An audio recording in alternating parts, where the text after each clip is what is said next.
నా ప్రాణము మంటిని హత్తుకొనుచున్నది, నీ వాక్యము చేత నన్ను బ్రతికింపుము.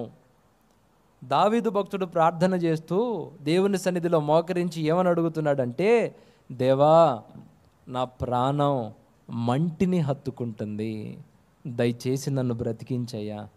ఆధ్యాత్మిక జీవితంలో నేను మృత స్థితిలోకి వెళ్తున్నాను, నా ప్రాణం మంటిని హత్తుకుంటుంది. అంటే దాని అర్థం ఏందో తెలుసా? ఈ లోకాన్ని నా ప్రాణం హత్తుకుంటుంది. దేశం అంటే మట్టి కాదే, దేశం అంటే మనుషులో అన్నాడు ఒక ఆయన. అలానే నా ప్రాణం మంటిని హత్తుకుంటుంది అని అంటే అర్థం ఏంటో తెలుసా? జగట మంటి నివాసులను జయించాలి అని అంటే అర్థం ఏంటో తెలుసా? ఈ లోక సంబంధమైన కోరికలను కోరుకునే ఆ తత్వాన్ని ఛేదించాలి.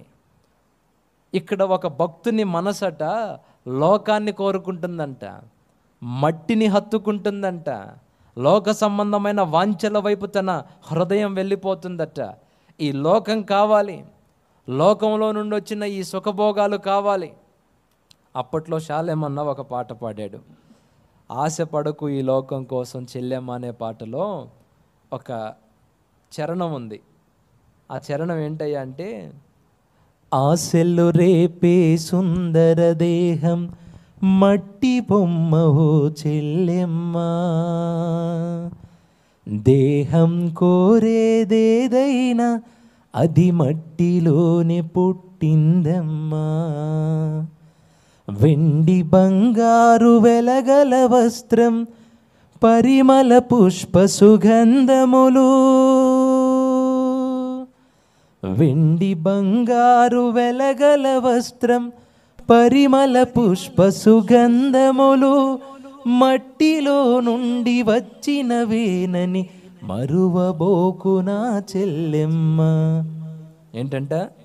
వెండి బంగారు వెలగల వస్తువులు, పరిమళ పుష్ప సుగంధములు ఎక్కడి నుండి వచ్చినాయి అంట? మంటిలో నుండి వచ్చినాయి. ఇప్పుడు మన కంటికి కనబడుతున్న ప్రతిదీ కూడా ఈ మట్టిలో నుండి వచ్చిందేనండి. మనం కూడా నేల మంటితో నిర్మించబడ్డోళ్ళం. దేవుడు ఆదామును నేల మంటితో ఆదామును చేసి జీవవాయువును ఊదినప్పుడు ఆదాము జీవాత్మ అయ్యాడు. ఈ వృక్షాలు, ఈ జలచరాలు, కంటికి కనబడుతున్న విలువైన వస్తువులు, వాహనాలు, వెండి బంగారాలు ఇవన్నీ కూడా ఈ భూమిలో నుండే వచ్చాయి.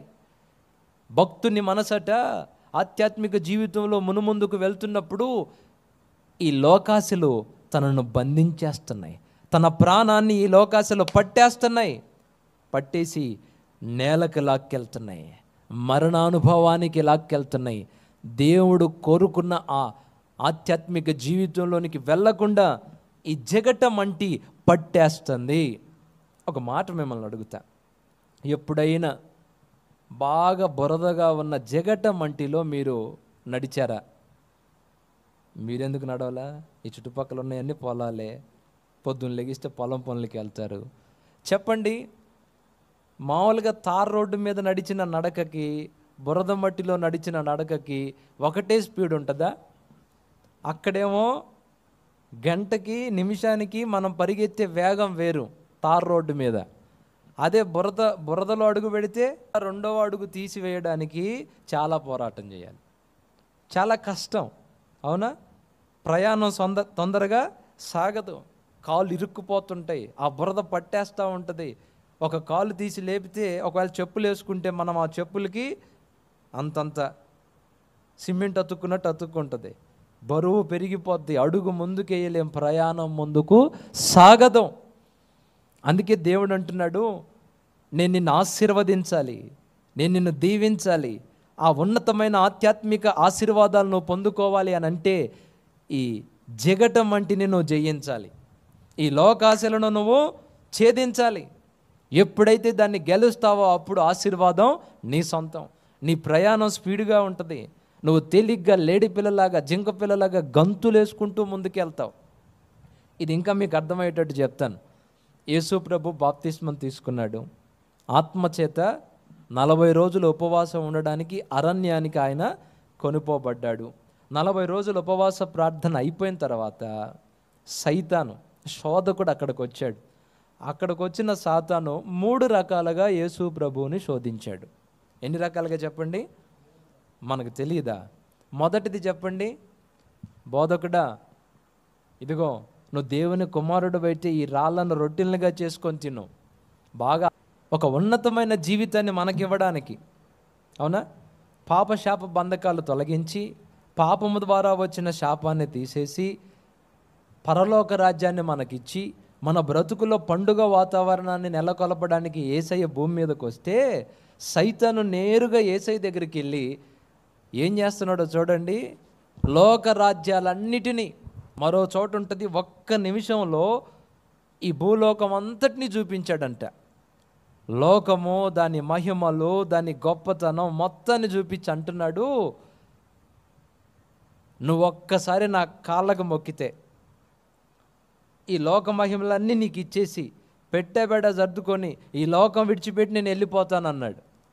అంటే యేసయ్యని సైతాను ఏ విధంగా ట్రాప్లోకి తీసుకోవాలని చూశాడు? అసలు వాడు యేసయ్య దగ్గరికి కూడా ఈ లోకాన్ని తీసుకొని వెళ్ళాడు. ఆయన అప్పటిదాకా వాడు చూసిన లాంటి వ్యక్తి కాదు కదా. వాడి తంత్రాలన్నీ ఆయనకి బాగా తెలుసు.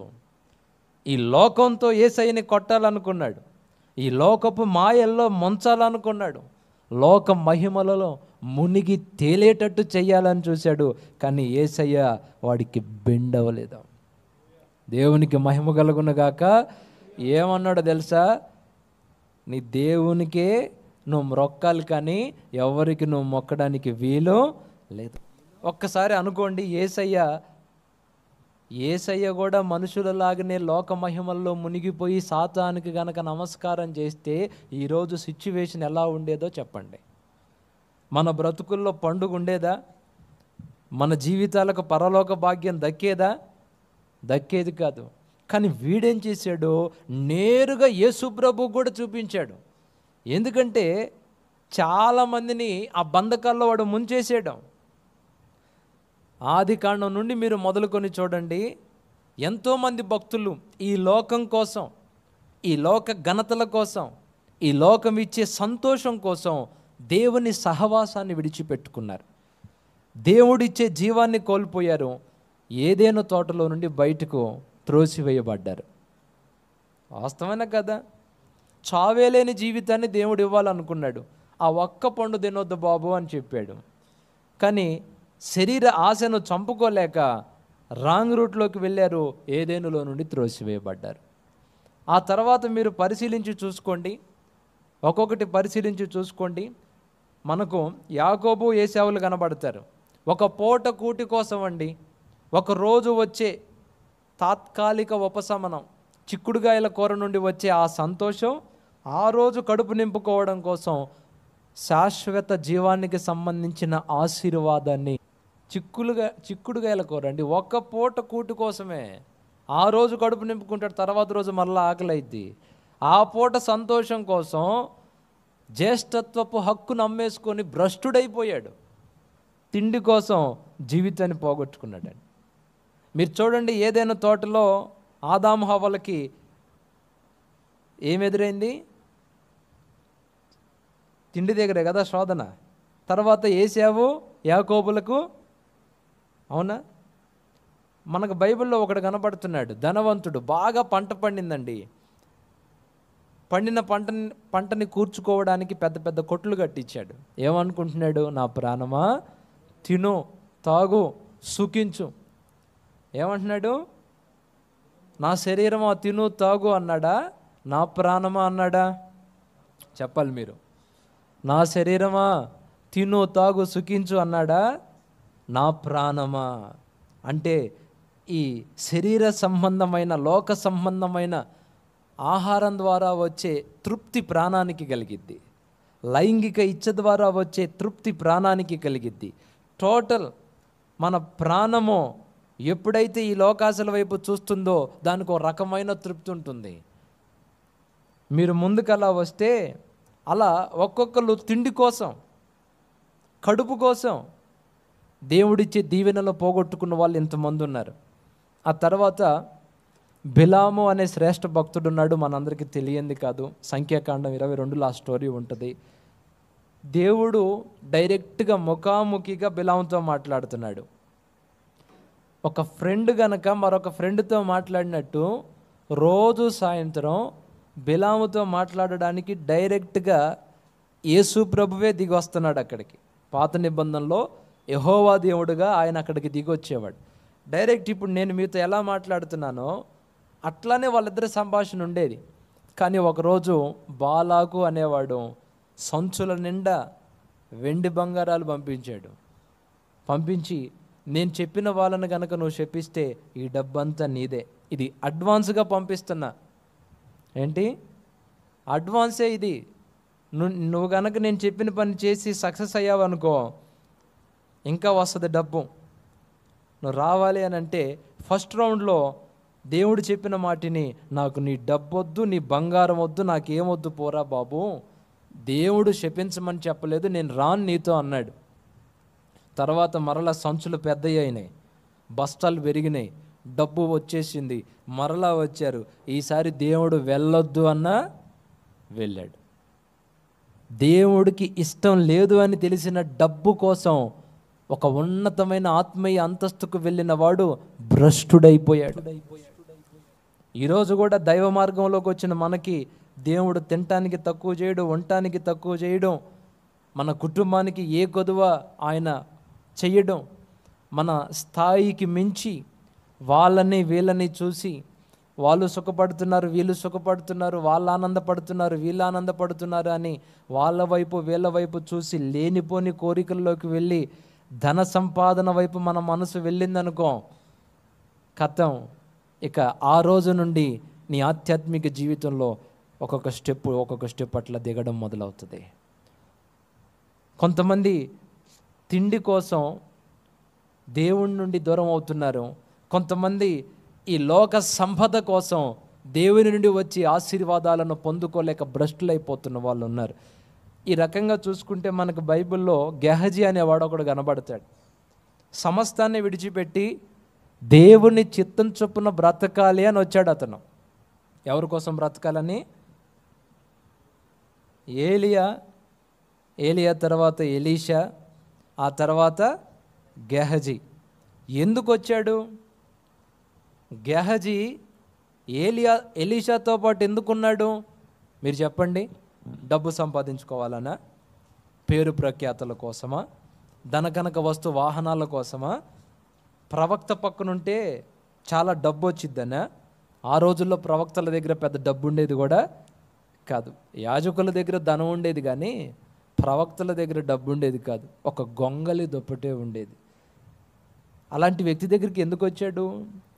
దైవ చిత్తాన్ని నెరవేర్చడానికి వచ్చాడు. తను ఎందుకు పుట్టాడో, తన పుట్టుక వెనక దేవుని సంకల్పం ఏంటో దాన్ని నెరవేర్చడానికి వచ్చాడు అతను.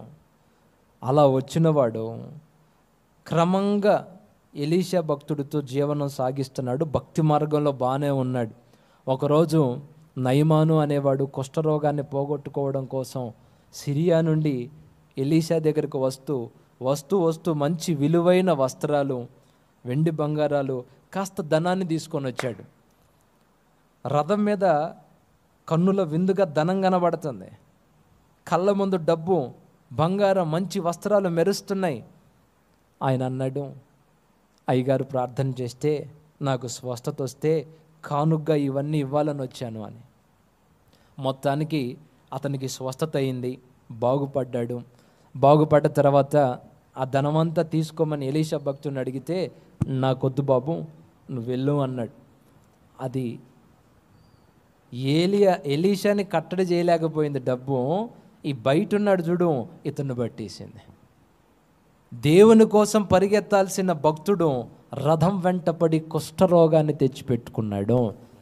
ఆ తర్వాత గెహజీ జీవితం ఆశీర్వాదకరంగా ఉందా, మధ్యలోనే ముగిసిపోయిందా మీరు చెప్పండి? ఇక ఆ తర్వాత గెహజీ స్టోరీ ఏంటి? గెహజీ జీవితానికి ఇంకొక ఆశీర్వాదకరమైన మలుపు ఏదైనా ఉందా? లేదు.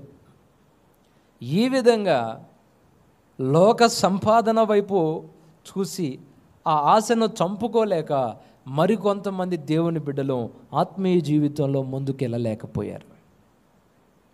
అడుగులు సాగట్ల, దేవుని కొరకు వేగవంతంగా ముందుకెళ్ళలేకపోతున్నారు.